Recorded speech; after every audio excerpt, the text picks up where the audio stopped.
Queridos hermanos, Dios les bendiga. Sean bienvenidos a la Iglesia en Estudio. Hoy estaremos viendo Te ruego, me muestres tu gloria. Así se llama el tema de hoy. Y para esta semana me acompaña el pastor Luis Antonio Palomino. Pastor Luis Antonio, Dios le bendiga. Gracias, Casi lo conocemos por el pastor Palomino, ¿verdad? Sí, así es. Así lo conocemos aquí en el ministerio, por el pastor Palomino. Ajá. Pastor, bienvenido. Dios le Muchas bendiga, gracias, pastor, y gracias por venir y compartir con nuestra hermandad. Amén. Todos La también feligresía. bienvenidos a su canal del Evangelio Eterno. Bendito el Señor. Pastor, ¿qué le parece? Vamos de rodillas a orar. Correcto. Queridos hermanos, les invitamos. Vayamos en la presencia del Señor. Bendito Dios, te damos gracias por tu amor, por tu misericordia. Gracias, Señor, por permitir que tu Hijo amado Cristo Jesús pagara nuestra deuda en la cruz de Calvario. Gracias por amarnos tanto, Señor. Gracias por permitirnos poder venir, Señor, y postrarnos delante de ti, Señor. Gracias por el privilegio que nos das de poder compartir tu bendita y santa palabra con nuestros amigos y hermanos, bendito Dios. Te pedimos y te rogamos, Señor, acompáñanos, denos gracias, Señor, para hablar de tu palabra, Señor. Que al abrir nuestros labios tu nombre sea glorificado, Señor. Llénanos con tu Santo Espíritu, Señor, y denos sabiduría, bendito Dios, para no aumentar ni quitar a tu palabra, Señor. Ayúdanos que tu Santo Espíritu sea nuestro maestro, nuestro guía y nuestro ayudador. Te lo pedimos en el nombre de Cristo Jesús. Amén. Amén, Señor.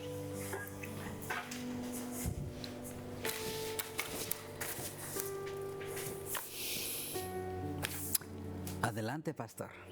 Muy bien, el tema de hoy es Te ruego que me muestres tu gloria.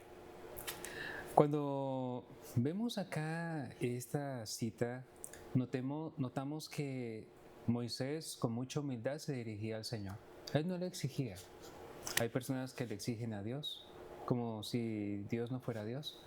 Y dice, te ruego que me muestres tu gloria. Vamos a leer allí en la Biblia este pasaje, cómo fue que ocurrieron los hechos. En Éxodo 33, del versículo 18 al 23. Estamos siguiendo una secuencia en estos días y vamos a leer del versículo 18 en adelante. Entonces dijo Moisés, te ruego que me muestres tu gloria.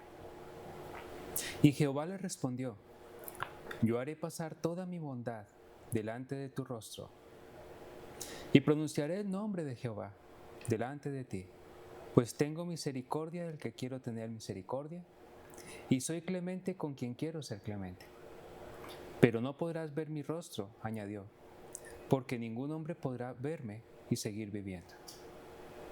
Luego dijo Jehová, aquí hay un lugar junto a mí, tú estarás sobre la peña. Y cuando pase mi gloria, yo te pondré en una hendidura de la peña y te cubriré con mi mano, hasta que haya pasado. Después apartaré mi mano y verás mis espaldas, pero no se verá mi rostro.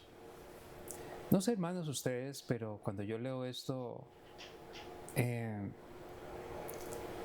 veo a Dios como de una manera nueva, una nueva perspectiva. O sea, el Dios del cielo, el Rey de Reyes, el Señor de Señores, ante quien cuando Él es visto todos son destruidos, con Moisés hablando como un padre para con un niñito, es algo maravilloso.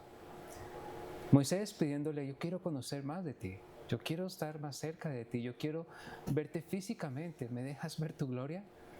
Y el Señor le mostró parte de su fisionomía. Dice que vería su espalda y que tapó con su rostro, con su mano parte para que no viera su rostro.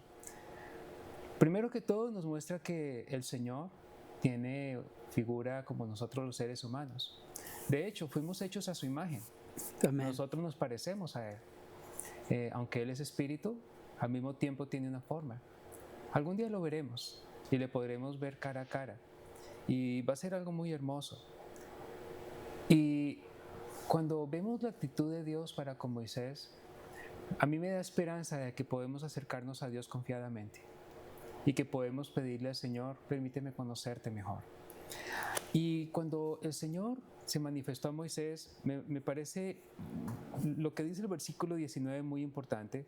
El Señor le respondió no solamente con su presencia física, sino también con su carácter. Le dijo, yo haré pasar toda mi bondad delante de tu rostro. O sea, le prometió mostrarle su bondad. Y aquí es donde entran dos aspectos que nos menciona la lección. Del libro Hechos de los Apóstoles de Elena G. de White, en la página 438, donde dice, ¿qué es la gloria de Dios? Y hermanos, prestemos mucha atención a esto porque esto es de vida o muerte. Dice, la gloria de Dios consiste en otorgar su poder a sus hijos. Desea ver a los hombres alcanzar la más alta norma. ¿Cuál es la gloria de Dios? Según la inspiración. Es otorgar su poder a sus hijos. Él quiere ver que nosotros alcancemos la más alta norma. Esa es la gloria de Dios. En eso consiste. La gloria de Dios no es más allá que el simple resplandor de su presencia. La gloria de Dios tiene que ver con una transformación real en nuestras vidas. Ustedes lo han leído en la Biblia, lo han visto. Por ejemplo, lo que nos dice la palabra del Señor cuando nosotros vamos, que dice que somos transformados al contemplarlo a Él de gloria en gloria a su misma imagen. ¿No es eso una evidencia clara de que ser transformado de gloria en gloria también tiene que ver con nuestro carácter? De que su imagen sea plasmada en nosotros. Recordemos algo. Cuando Adán y Eva fueron creados, la Biblia dice que ellos fueron creados a su imagen. No solo físicamente, sino también en su forma de ser, en su forma de tratar, en su forma de pensar. Pero cuando entró el pecado, se desfiguró tanto la parte física, fuimos decreciendo en tamaño, en armonía, fuimos cayendo en enfermedades, pero también fuimos decreciendo en una separación para con el carácter de Dios. El carácter de Dios se manifiesta, está regido por la ley de Dios. La ley de Dios es lo que Él es. Entonces, más allá de la ley, están los principios de la ley, de cómo es Él en su bondad. Cuando Él dijo, muéstrame tu gloria, Él dijo, dejaré ver mi bondad. O sea, la bondad de Dios se manifestó delante de Él. Así que si nosotros queremos ser transformados de gloria en gloria a imagen suya, tenemos que comenzar a pensar en que Dios desea darnos el poder, como nos dice aquí el Espíritu de Profecía. Nos quiere dar el poder para alcanzar la más alta norma y recuperar en nosotros esa imagen perdida. Para eso estamos aquí. Nosotros vinimos a esta tierra pecaminosos en extremo, malos en extremo, pero el Señor Jesucristo fue enviado por el Padre Celestial para que todo aquel que cree en Él no se pierda, sino que tenga vida eterna. Que para todo aquel que cree en Él pueda recibir su Santo Espíritu y el Espíritu Santo pueda escribir su ley en la mente y en el corazón, porque este es el propósito del nuevo pacto. Y si nosotros permitimos eso, vamos a tener el gozo de aún sin darnos cuenta, de reflejar más plenamente el carácter de Dios cada día. Y el Espíritu de Profecía nos dice muchas más cosas, pastor. Mire lo que dice. Un poco al respecto, interesante, mire lo que dice la sierva del Señor. Dice, envalentonado por su éxito, se atrevió a acercarse más a Dios, con una santa familiaridad que casi supera nuestra comprensión. De verdad que cuando yo leí esto, digo, ¿cómo se atrevió Moisés a pedirle a Dios, muéstrame tu gloria? Pero le dijo con mucha humildad, ¿no? Te ruego, sí, Señor. desde luego. O sea, obviamente no con presunción, sino sí. Es un atrevimiento, pero humilde. Santo. Sí. Y dice, hizo luego una petición que ningún ser humano hizo antes. Te ruego que me muestres tu gloria. Éxodo 33, 18. Qué petición de parte de un ser mortal finito, pero es rechazado. Hace una pregunta. ¿Lo reprende Dios por su pretensión? No. Oímos la misericordiosa palabra. Yo haré pasar todo mi bien delante de ti. Éxodo 33, versículo 19. Ningún hombre podía ver la gloria revelada de Dios y sobrevivir. Pero Moisés se le aseguró que él contemplará tanto de la gloria divina como puede soportar su estado mortal actual. Esa mano que hizo el mundo, que sostiene las montañas en su lugar, toma a este hombre del polvo, este hombre de poderosa fe y misericordiosa, lo oculta en la hendidura de peña, mientras la gloria de Dios y toda su benignidad pasan delante de él. Podemos asombrarnos de que la magnífica gloria resplandeciera en el trono de Moisés con tanto brillo que la gente no pudiera mirar. La marca de Dios estaba sobre él, haciéndolo aparecer como uno de los resplandecientes ángeles del trono. Wow, usted se imagina, yo me pongo a imaginar, pastor, y sería el rostro de Moisés cuando bajó del monte Sinaí, ¿no? Ujú. Dice que su rostro brillaba, que el pueblo tuvo que taparse la cara, ¿no? Para Ujú. que no pudiera ver ese brillo, era tan grande que era difícil entender, ¿no? Y que tuvieron miedo. Ajá. El pueblo tuvo miedo. Sí, pastor, y es que hay algo interesante en todo esto. Y es que, pues ese fue como el último paso en llegar a la presencia de Dios, el acercamiento de Moisés a Dios. O sea, porque cuando él fue a recibir la ley por primera vez, nosotros lo vimos ya previamente, cuando él bajó y encontró el becerro de oro y encontró todo ese desorden y rompió las tablas, cuando él subió la primera vez, nosotros leímos ya aquí en la escuela sabática también, en la Biblia, cómo el monte tronaba, se sacudía y habían 10,000 ángeles, habían una cantidad, era como la segunda venida de Cristo sobre el monte, todo resplandeciente, pero Dios cubrió todo ese resplandor con tinieblas. Y cuando Moisés llegó al monte, nos dice la escritura que él no se atrevió a cruzar las tinieblas. Él llegó hasta las tinieblas. Y luego de bajar, y la segunda vez que subió con las segundas tablas, no se conformó con llegar hasta delante de las tinieblas. Dice que cruzó las tinieblas ante la misma presencia de Dios. Y por eso es que él bajó con su rostro resplandeciente y él no sabía que estaba resplandeciendo. No sabía. O sea, cada vez más cerca, cada vez más cerca. Qué bonita experiencia. Y así debemos hacer nosotros, pastor. Wow, maravillosa, ¿no, pastor? Uh-huh. Mire, tanto fue la humildad de Moisés que dice que pasó cuánto tiempo en la presencia de Dios. Tanta fue su humildad.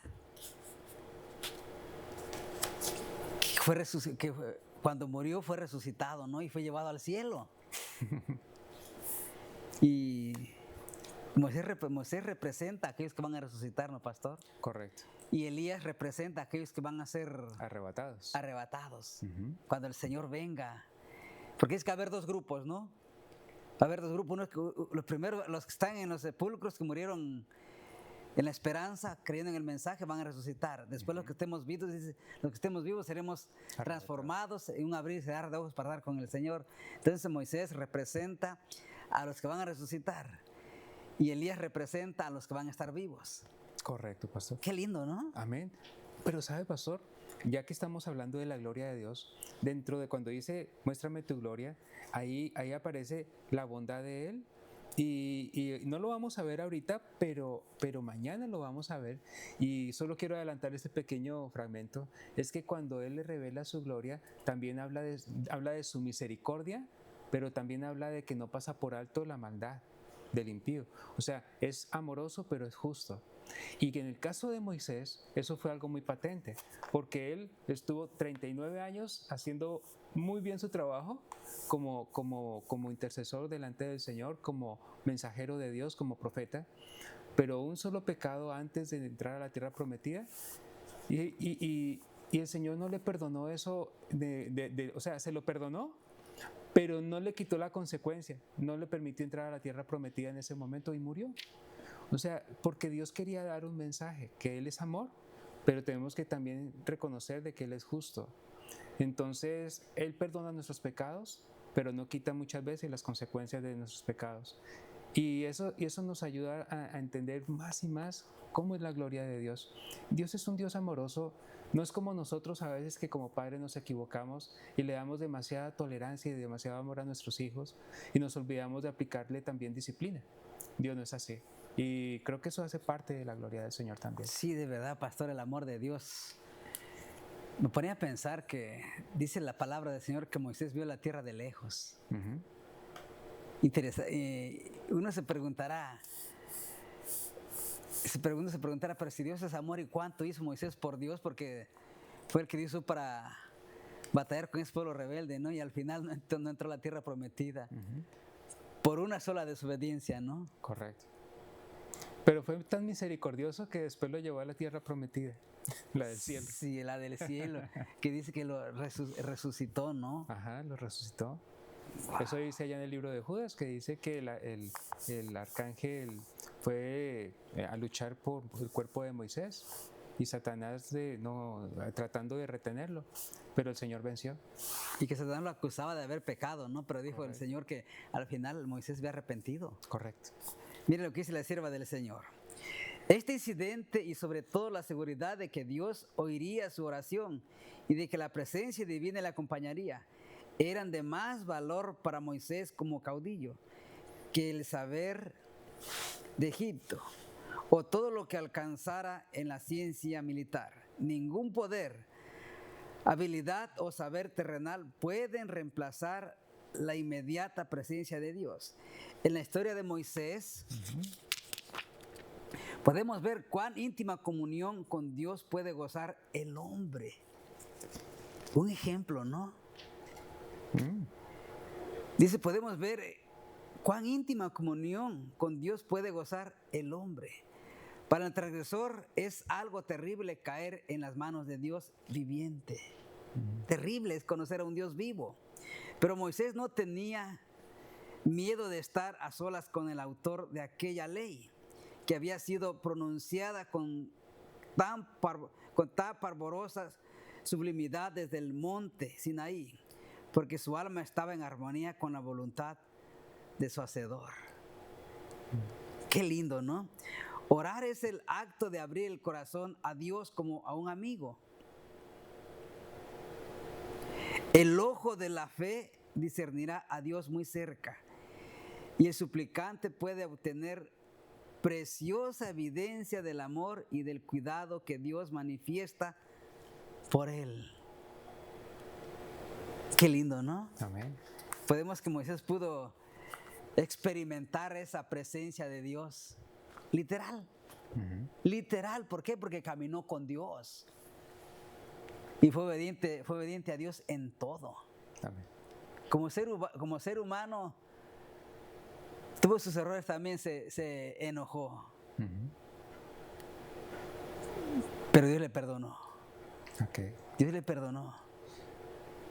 Y yo me pongo a pensar, pastor, qué terrible debe ser conducir a un pueblo enorme. Porque no era una iglesita de 20 o 40 personas. Ni de 1000 personas, ni de 20,000, ni de 100,000. La Biblia, creo que la Biblia dice que eran más de ¿cuántos pastores eran? ¿Más de 1,000,000? No recuerdo, pero era muchísima gente. Era muchísima gente, ¿no? Muchísimos. Muchísima gente. Y que en medio de ellos eran gente mixta también, ¿no? Ajá. Algunos que se habían, entre comillas, convertido y otros que sí se convirtieron. Había de todo allí. Incluso los que estaban medios convertidos fueron los que causaron el problema. Ajá. Todo el problema cuando Aarón hizo el becerro de oro. Sí, ¿quién nos diera a comer carne? Porque Dios se les había quitado. Híjole, terrible es conocer a un Dios vivo. No querían aceptar la luz del Señor para ellos. Bien visto tantos milagros y ni así todavía.